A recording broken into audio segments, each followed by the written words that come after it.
Hey, what's up, you guys? Welcome back to the channel and to a brand new video. Today we're talking all about Donkey Kong Country 2 Diddy's Kong Quest. New world record is broken recently. We've got to talk about it. As you can see here on screen, these are the current speed running totals recently, only 12 days ago. Leftover 43922. 37 minutes, 54 seconds. How the hell is that possible? You guys love the Donkey Kong Country video I did recently, all about the world record speed run there. 37 minutes! This has got regarded as one of the greatest platformers of all time, 1995, the second in the series. So let's check it out. I mean, the first person to break 37 minutes is the one and only Leftover. Let's dive in, let's check it out and see exactly how this thing is done. Make sure to like and subscribe to the video too. That means a lot. Alrighty, this is it. Here we go, dudes. Nintendo presents 1995. What a time. What a time to be alive. What a time for gaming. The music in this game as well, I have no doubt is going to be absolutely on point. I remember this straight off the bat here. Pirate level straight away, pirate map.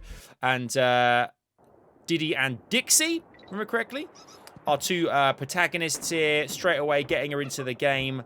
Hidden barrel straight off the bat here. Taken to a secret, I think a secret area. Forget the rest of the bananas. Just get through, get down. And this is the end of the level. Yeah, this is in the level already. Love the target and the barrel there, kind of like an extension of like the Mario flag, I guess, to a degree. Already they were in the skies, just handstanding, which is such a quicker way of getting around maps here. Taking a bug down. And a hidden barrel, it seems, there. Straight away, we're back into the map. I mean, we're 44 seconds in. I think it's 2 levels complete already. And it's back to the boom barrel, baby. Take us to another higher area, which is, again, very similar to the one we saw earlier on. The sun is setting in the distance, and we're already making our way back and forth to a new area. And this is like falling down into a pirate. Yeah, I remember this too. Look at the speed there. The way you're able to fall down into that nook and cranny, then straight into the barrel, get through this area here as the tide sinks, and find your way at the end of the map again. Obviously, we saw kind of like a no entry for the swordfish. Basically being the end of the level, and you could have used it, but we got the snake, the rattlesnakes in the mix. Oh my god, I need to remember these characters' names. More hidden barrels. I don't believe they're glitch barrels, but oh my god, I remember this boss like it was yesterday. Now, I wonder if you have to finish the bosses. I guess you have to finish them in a traditional sense to get through. The main levels are the way you're going to kind of make up the time here. But don't forget, bottom right-hand corner, we're 154 in right now. And already we're in boss 1, map 1, which is absolutely extraordinary. And we are making plays, ladies and gents. We're getting through very, very quickly here. Now, it seems that there are 52 levels over 8 different worlds in this game. Oh my gosh, this is world record. Top right hand corner, you can see a world record is 206 for the first chapter for world 1. World 2 now. Is it Captain K? Is it K? Captain K Rule? King K Rule? The bad guy in this game as well. Again, utilizing that hidden barrel at the top left hand corner to get through to the next area. I think the map as well, comparatively to the Donkey Kong Country, is significantly. I love you can use Dixie just to kind of like. Oh, that music as well. And the mining music, so good! Yeah, the fact that, with Donkey Kong Country 1, like, you had, like, the maps and levels looked a certain way. Obviously, same system, both 16-bit, Super Nintendo version, but does feel slightly slicker, less glitchy. Again, those hidden barrels working in unison. You have to have DK and Dixie together to get through so many of these obstacles, because it's key that you get that leverage by jumping and throwing her up there. Oh, yes! Dixie is rocking out right now. Fantastic stuff. Okay, cool. So we're 3 minutes in. So bear in mind, this is a 37-minute speed run. Only 34 minutes to go, utilizing Dixie's glide as well. In the Donkey Kong Country original, we saw, okay, hidden barrels once more. Hidden barrels seem to be the way in which we're making plays here. Obviously, in the Donkey Kong Country, the handstand kind of like glitched utilization of getting around the maps, just whizzing through using that. Haven't seen that as much thus far. We may not see it at all. but definitely different this feels more like if you know your way around where every single core barrel is. I mean, again, we're just rapid through these levels, and we're kind of seeing a lot of them now. There's no kind of like skipping or bypassing. Is this the boss? Do you remember the boss?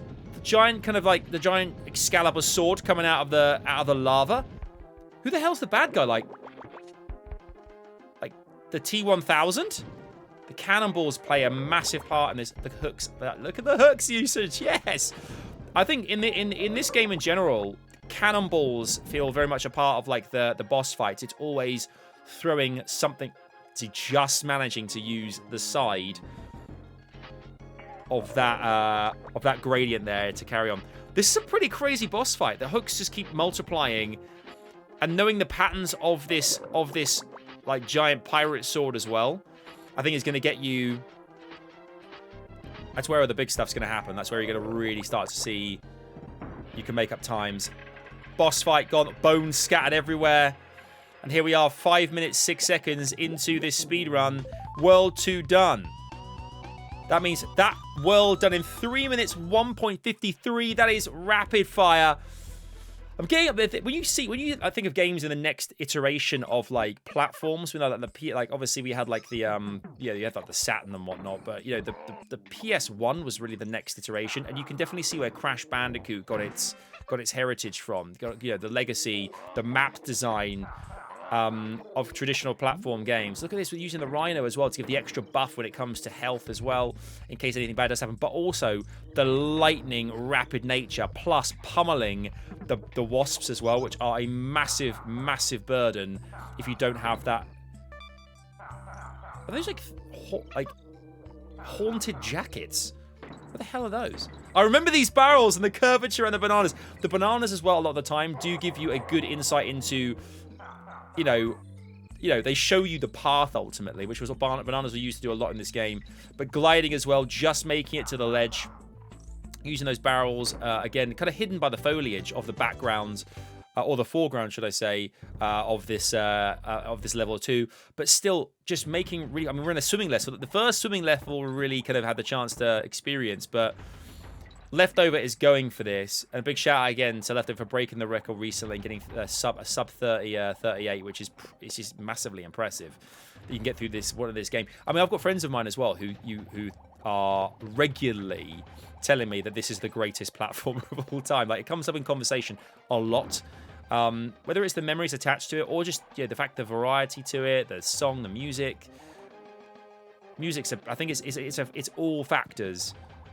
You can see there's choosing not to use DK here and just the spotlight. Maybe it kind of blocks the screen, not needing to utilize a second player if anything goes wrong. Now DK comes into the mix. Maybe to get past the level quicker. Maybe it makes you slower. A lot of games as well we saw as well. This is it looks like the Japanese version of the game. A lot of the time, it's because when it comes to cutscenes, Japanese gets you. I mean, obviously sometimes there are differences in the versions, but I think a lot of the time with SNES games in particular, Japanese versions are used because the text getting dialogue done quicker it moves a lot faster using a different language like Japanese. Right, we're kind of we're making real good time here, it seems, on World 3.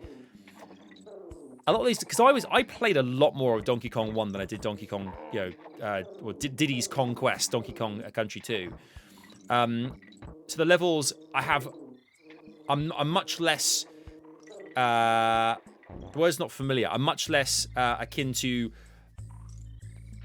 knowing what comes next. I think with these, I was like, oh yeah, of course, this level, the swamps and whatnot. Whereas with Donkey Kong, it's like you almost knew exactly what was coming, because I just played it to death, basically.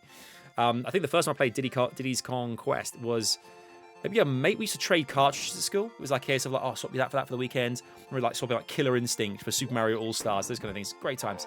Right, we got the pogo. Let's get the characters' names down too, because I don't want to kind of I keep calling them like, oh, the snake and this person and that person. Let's have a look. Diddy Kong's Quest. Character names, animals. Okay, so in this game in general, you've got your classic characters from Diddy, obviously Donkey Kong, Dixie, Funky Kong, Cranky Kong, Wrinkly Kong, Swanky Kong. What is that? Swanky Kong. Okay. Right. So these are the names. I mean, forgive me, you guys probably know this straight away, but I have to remind myself of this stuff. Okay, so the new ones. Rambi the Rhinoceros. We're seeing right here, this is Rattly the Rattlesnake. Genius. Rattly the Rattlesnake. Again, I mean, the characters there, with the, shooting the barrels at you, makes a massive difference when it comes to getting through levels quickly, just bouncing on each of those, and timing was really key. Oh, interesting. Was that a mistake or actually purposely getting rid of Dixie then? Oh, it must be utilizing Dixie's floating ability as well to get up this rig quickly, the rigging quickly. Using the beetle to almost block certain exits and entrances. You're using those stag beetles to get through quicker, which is kind of awesome. I think we're rapidly going towards the boss here. But Rambi the Rhinoceros, On Guard the Swordfish. Of course, it's called On Guard the Swordfish. The music! Oh, it's so awesome! It's like euphoric, ethereal, all in one. Shout out to all the designers, not only of the game, Rare here, but of the composers as well, because the music is just, still all these years later, what are we, almost 30 years, 28 years, 27 years later. These soundtracks defined a lot of our childhoods, you know. Winky the Frog's another one. Espresso the Ostrich. Squawks the Parrot. We've got Clapper the Seal. Glimmer the Anglerfish. We saw a minute ago Glimmer, with the... look at the speed here. Just belting around those barrels. Oh, interesting. Okay, throwing Dixie through the vines to get to the exit faster. Genius. Quarks the Parrot, and there was also... that was the main ones. There's Donkey Kong Land too, but we're not playing that right now. But yeah, obviously loads of different animals and those different things come into the mix here. Right. Obviously, maybe the longest of the worlds in general here, because we've gone into the 6-minute marker now. So the boss fight here, again, TNT barrels. Just I think holding the guys coming from the top of the screen, obviously, if you have those barrels, hold it above your head, let him fall into you, and you're sorted. There we go. The TNT is ready to rock and roll. Hold it. Interesting as well that Dixie is actively holding the barrel where the club lies. So on the club specifically. There we go. TNT coming out again. Quick. Knowing as well the pattern of, the pattern of where the club is coming from, knowing exactly where he'll be landing, getting there, preempting. Leftover's done a lot of research to get this score. You know, we've not seen anyone get a sub 38 up until now. Done a superb job of doing this, but interesting that Dixie is definitely the key to a lot of this speed, due to the gliding nature of her character more than anything. Diddy was such a focal point of Donkey Kong Country 1. As mentioned, the handstanding, the cartwheeling even. Cartwheeling, glitch using that around the map quickly. And we got a 724.83 going into world number 4. I love that kind of core map as well. That you got the kind of the main hub world and peels off. Oh my gosh, yes! The honey level! All the grub. I love the grubs in the background too. Another thing we see as well, more kind of background stuff happening now as the kind of like the game evolved, the series evolved, and the kind of the games on the platform evolved too. Background was a lot more focused on as well. Those porcupines were a bloody nightmare. Here we go. Oh, we got the spider as well. I forgot. The spider is Squitter the spider. Here's Squits. What? Man, those... Oh my god, the cobwebs. Get in. Do you know, I love this. The cobwebs. Look at this. Wow, did you see that riding the wave there? The cobwebs, right, do you know what? That is absolute nostalgia coming out there. Using Squitter's cobwebs to get you higher up, quicker.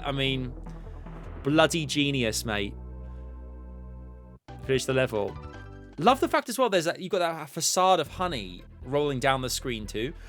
Oh my god, the fairground world! Absolute Sonic vibes as well, this. The casino levels. Okay, here we go.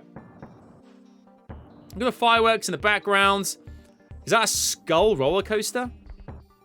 Well, we had the minecarts a lot in Donkey Kong Country. And now we have a what's like a mouse's skull roller coaster. Oh, the green and red lights as well coming out. Love that.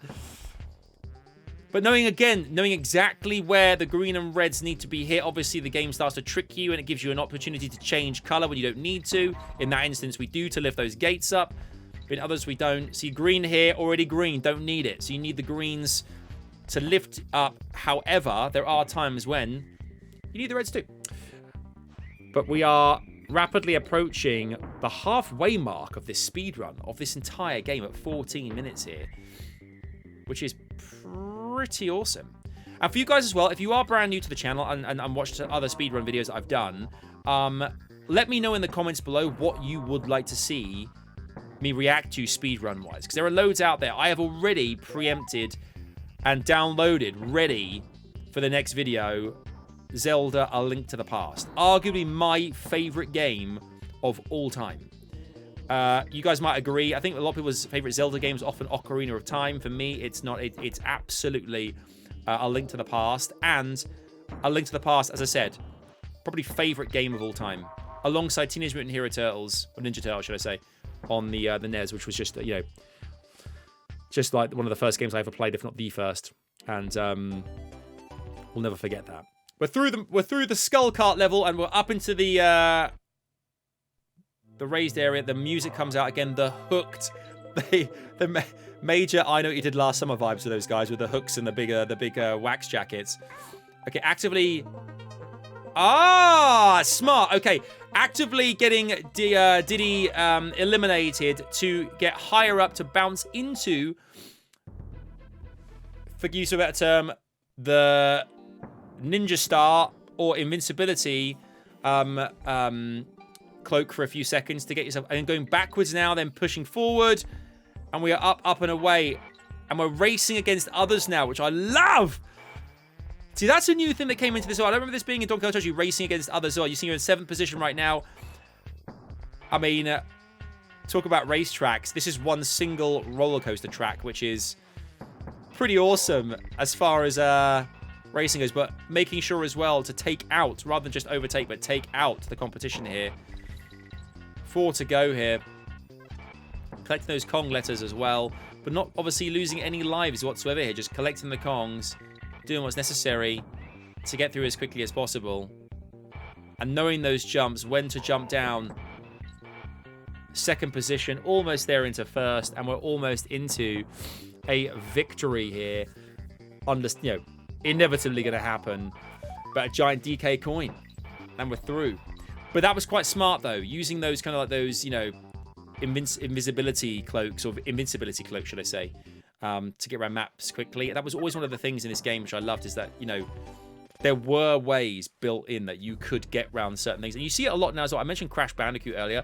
A lot of times, if you do lose a life, let's say for instance, you get you get hit, you lose one of your masks, but you have invisibility for like a second or so. I can't speak today. Invincibility for a second or so, and that does give you leverage sometimes into another area, or you can utilize it to get out of hot water or lava, whatever it might be, as well for a second, so you don't necessarily die straight away back to back to back, which does help, particularly in like kind of speed runs like this.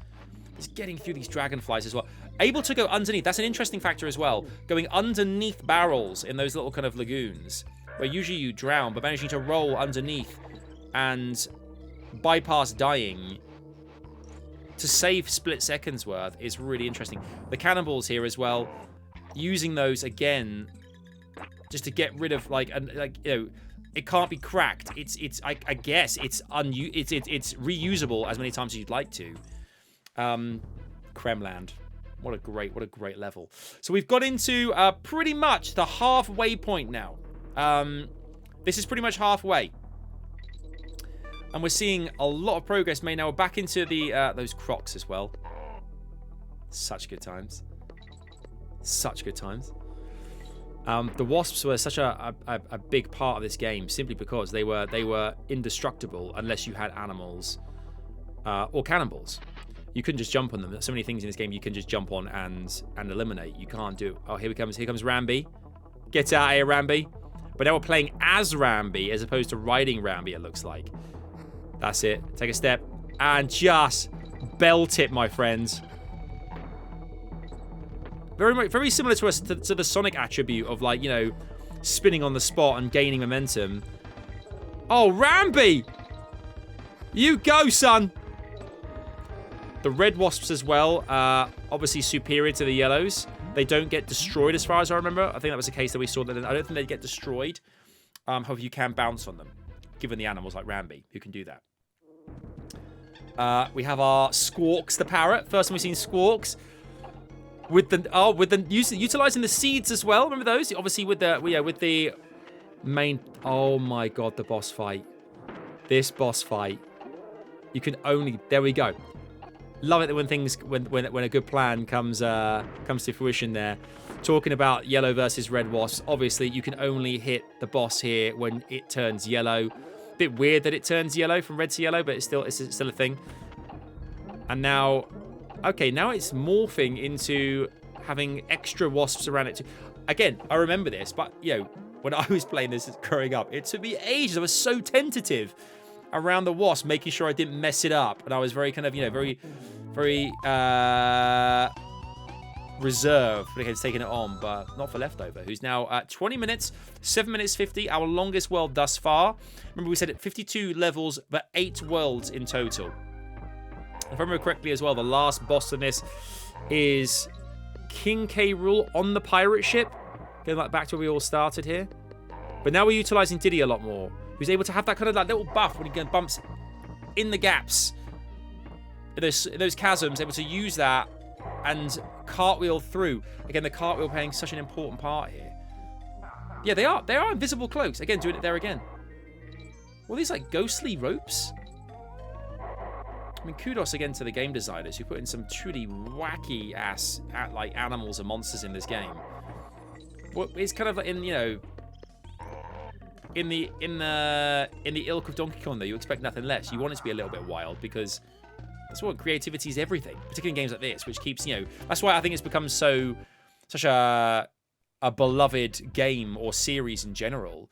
It's just because of the animated, fun, cartoonesque nature of it. And it was done well. Like a lot of the games in the same time period, you couldn't really see. Oh, this is the, oh my god, yes! The haunted croc skeleton with a pirate hat. Yes, I remember this too. Get away! It's like being chased by a boo in Mario. And certain parts of the map here, he's chasing you. Oh my god, it's great. Just what I'm saying, the levels in this game, added level of threat here. We got another one coming our way. The countdown, counting down to when he can actually affect and hit you. Just peeling away there. You keep getting the barrels to add time to the mix, hence the green plus addition sign. Genius. Variety is so awesome.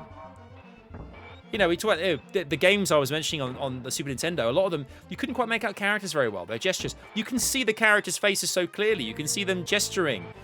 We've got a 30-second countdown. Oh, okay, now this is full of the subtract sign. So obviously it's trying to whittle that down so you can get affected.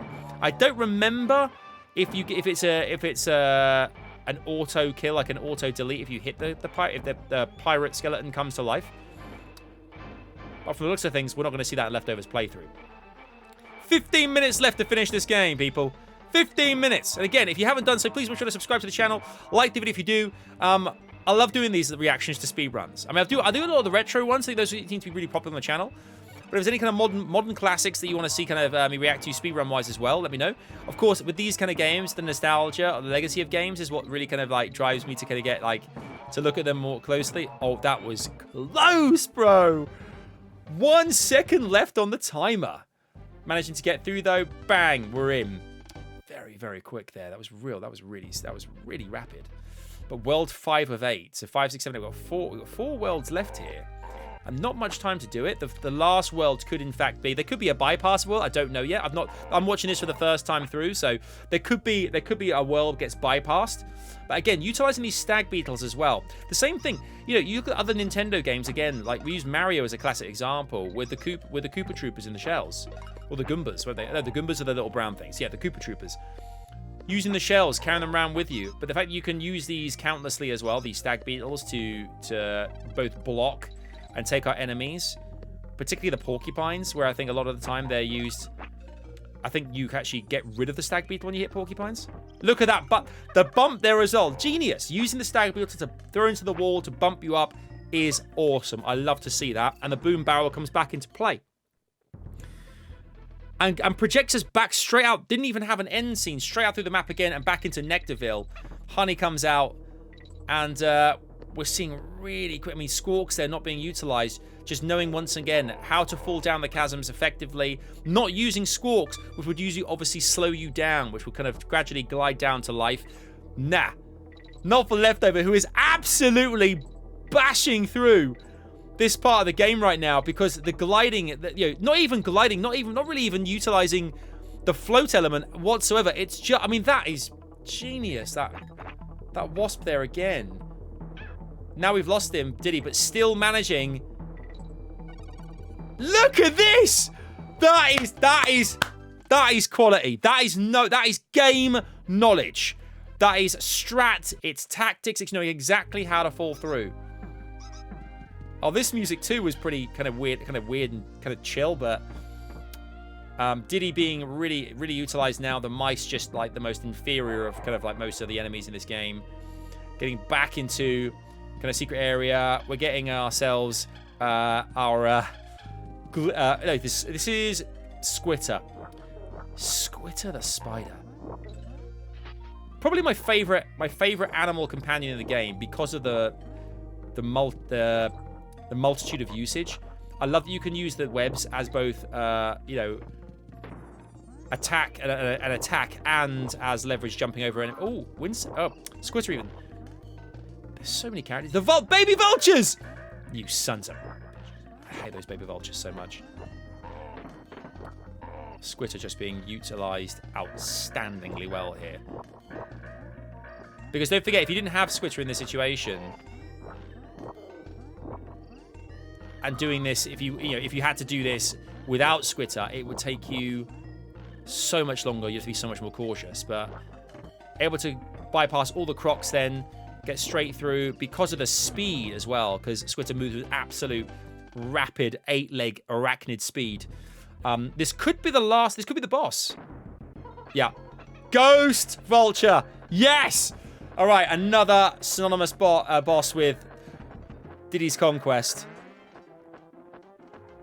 Waiting. I mean, you can... I guess you can throw barrels. Here come the hooks again. We're seeing a little bit... I mean, we're seeing a little bit of repetitiveness with the barrels, the eggs, the bosses. I mean, the fact that we've kind of had this boss already, but it's a souped-up version of the boss. I mean, less coding to a degree. Yes, it's a ghost pirate, so it kind of, like, makes sense using the rigging and whatnot, but... kind of lazy. But, yeah... Oh, now he's changed over to Dixie. What does Dixie have in her locker, which changes the game here? The float aspect. Must be that. And getting more leverage, I guess. So, as well, Dixie obviously utilizing her hair.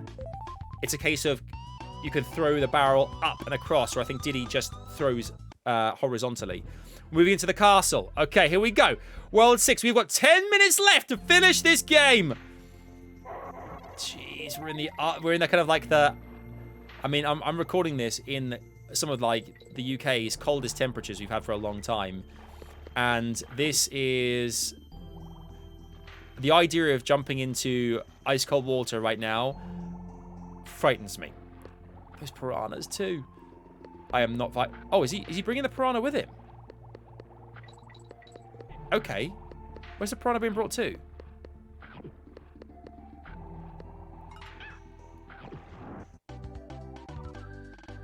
What? Okay, that is absolutely utilizing a glitch in the Matrix. Bringing the piranha back to the beginning level, dying, and then suddenly just having that level completed. I mean, if you know, you know. This is cool. See, the animation, again, is just on the money. You know, the fact that that you can see the air blowing up Diddy and Dixie, but even the animation of their arms, their tails, their facial expressions all changing.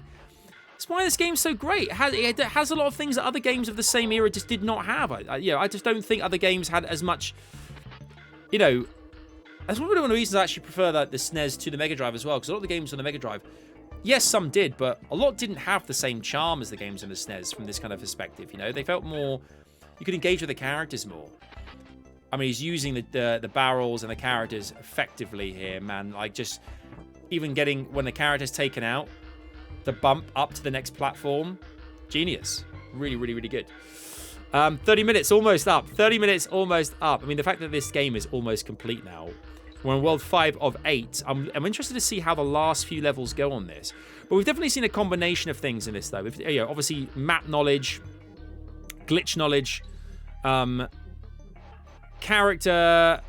I guess character knowledge, again, to a degree, knowing which of the two to use at certain times, which barrels to get. Leftover's obviously done this speedrun a bunch of times to get himself into, or herself into, this position where you can get so far so quickly in this game. And this is a world record, as I said, only recently achieved. As of recording this video, 12 days ago. And the world record had been there for some time prior to that. But a sub 3.8 is awesome. I respect it enormously. If you can break any single record by getting sub the previous record from a minute perspective, that is the one. That is the one. The seal! Yes! I love Clapper. Oh, that was Clapper's ability! Right. So Clapper could freeze the lake in front of you. Absolutely ridiculous. Like, love this. Absolutely ridiculous. So good. Here we go. We're going up and over. We're using Swordfish. We're using On Guard. What a great... I mean, that... For all the names... Yeah, Squitter's a bit ridiculous. Rambi, fine. Espresso, the ostrich. Espresso. But, you know, On Guard. Swordfish. Legend. Here we go. We've got invincibility. Using the hooks. Using... our boy, Clapper again.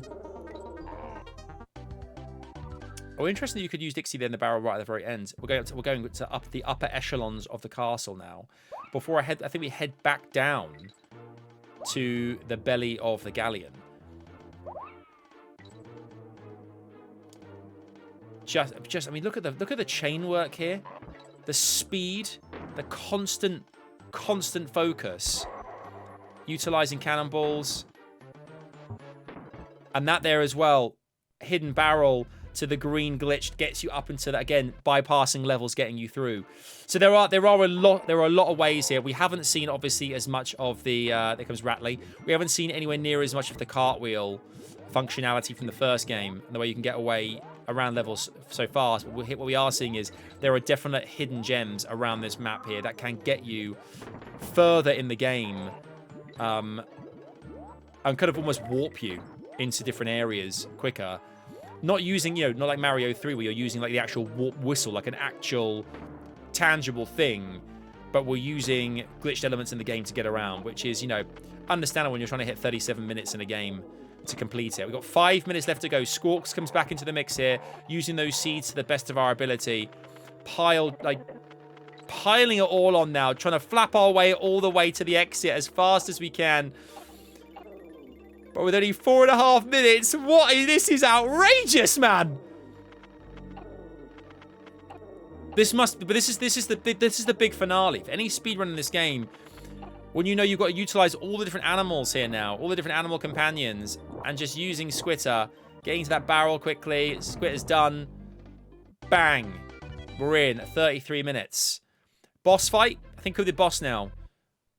Yep, here we go. Oh, we're saving Donkey. So we've saved Donkey. That's World 6 complete. No boss fight. But... So it's like we've saved Donkey Kong. However, the map extends once more. We head up into the pirate ship above. This is it. The helicarrier. Oh, we're getting close now. It's a bit weird. We're in a helicarrier, but also in the nettles in Sleeping Beauty. Very weird, but... Being chased by the ghosts. The speed on this as well. With 4 minutes left to play. I'm bouncing in my seat. I'm buzzing right now because like to see the speed. Because you know, as with you guys too, you have to appreciate the dedication to get this on the money. To know every nook and cranny, like that hidden barrel there. To concentrate and focus this much to get round this map and round this game, this classic game, this beloved game, is next level. To remember every single pattern, every nook, every cranny is next level. Perfection. I should write like the monologue for Leftover. Dude, if you're watching this, I'll happily write wedding speeches for you. It goes for anybody. I'll happily do it for anybody. I mean, we're at 34, 35 now, heading into the final zones with only two minutes left to go. There's Donkey. And there is the one. Captain K. Rool. Causing problems. But again, waiting with the cannonball to strike. Clogging up. There we go. There's the animation. Classic. It's like Marv and Harry in a Home Alone. Getting fried. Oh no, even Harry. Is that Harry getting fried? Any which way, I've got Christmas movies on the brain right now. There it happens again. How many hits is it? There's spiky balls, spiky cannonballs too. Gotta be careful of those puppies. 2 minutes left to play. That's it. Clogs the cannon once more. Is that 4 hits? Down.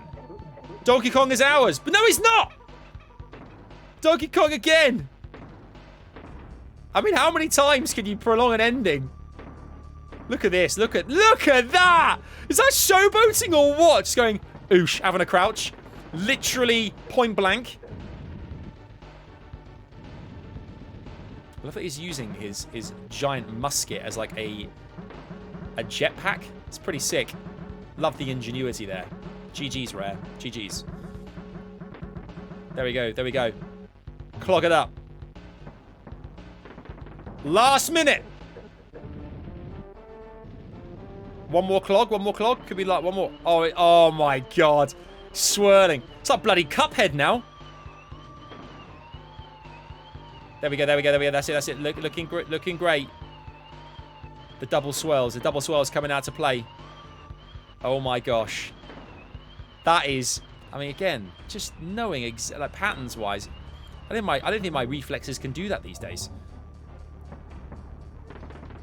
That's the next clog. Down. Okay, he's down. Okay, right. This is it. Donkey Kong Country, I think, was a brilliant. What are these? Like clouds. Was a brilliant game to see speedrun. To see speedrun, but where's he disappeared to? Oh, he can ghost up as well, mate. That is wild. He's got every attribute. He's got every power going here. This is basically Cuphead. Reds versus blue clouds, and they do different things. Clog it up. That's 37-15. Is that the one? Is there one more? There's one more in his locker. Swirling purple clouds. Waiting for that barrel to jump on to get the cannonball to finish him off. Oh, now we're being drawn in, are we? Oh, he can suck us up. Luigi's Mansion style. Get away from that musket. Stay away. He leaves the musket ball behind. The cannonball goes in. Is that the one? That is Captain K. Rool. Down, out, and there's your world record. 37-54 the moment he goes down and Donkey Kong comes out from the ceiling. My, oh my, what a speed run that was. I don't know how else you could perfect that, give or take a few frames, a few pixels. Every single hidden barrel, every single glitch necessary. What a variety of levels, soundtrack, brilliant. One of the best games of all time, dare I say it, but absolutely on the platform of the time. 1995, what a banger that was. And that kind of era where games were just setting the world on fire. That was one of the ones to really lead the charge. Thank you guys so much for watching this speedrun. It's been an absolute pleasure. Do make sure to let me know in the comments again what games you want to see me react to speedrun-wise and world records out there, and what you want to see me talk through as well, be it modern day or retro. Let me know. And of course, make sure to like the video if you did and subscribe to the channel too. That would be awesome. I would really, really appreciate it. Thank you guys so much for watching. Take care, and I'll see you on the next one. What a game. Brilliant.